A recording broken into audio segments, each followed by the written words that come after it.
ఎప్పుడు చూడని విధంగా ఇంకొక అంశం డీసెంట్రలైజేషన్తోనే అభివృద్ధి అని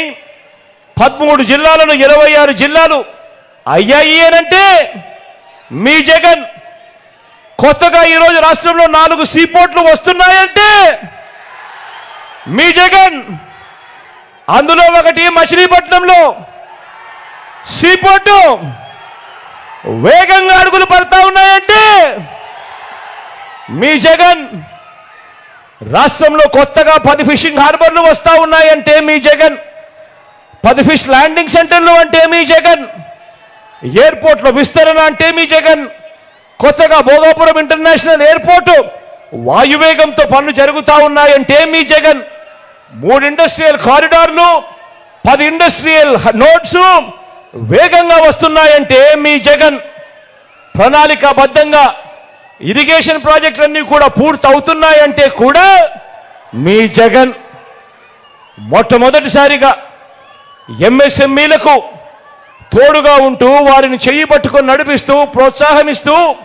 వారికి అండగా నిలబడింది మీ జగన్ వరుసగా ఈజ్ ఆఫ్ డూయింగ్ బిజినెస్ లో నెంబర్ 1 గా ప్రతి సంవత్సరం వస్తా ఉన్నామంటే కారణం మీ జగన్ మొట్టమొదటిసారిగా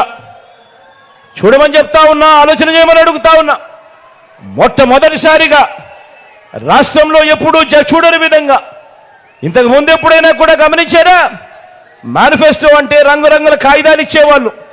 రంగురంగుల హామీలు ఇచ్చేవాళ్ళు ఎన్నికలప్పుడు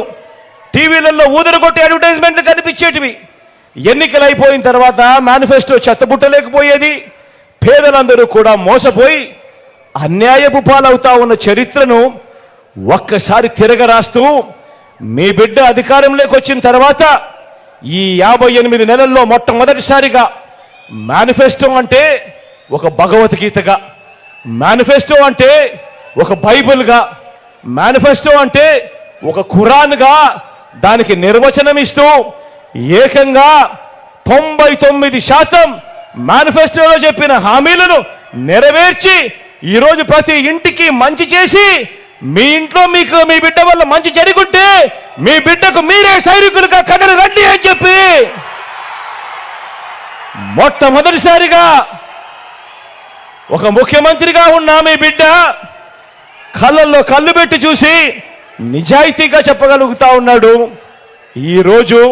ఈ వ్యవస్థలోకి మార్పు తీసుకుని వచ్చి కాబట్టే చెప్తా ఉన్నా కాబట్టే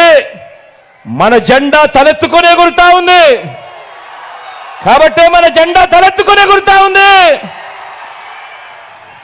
వారి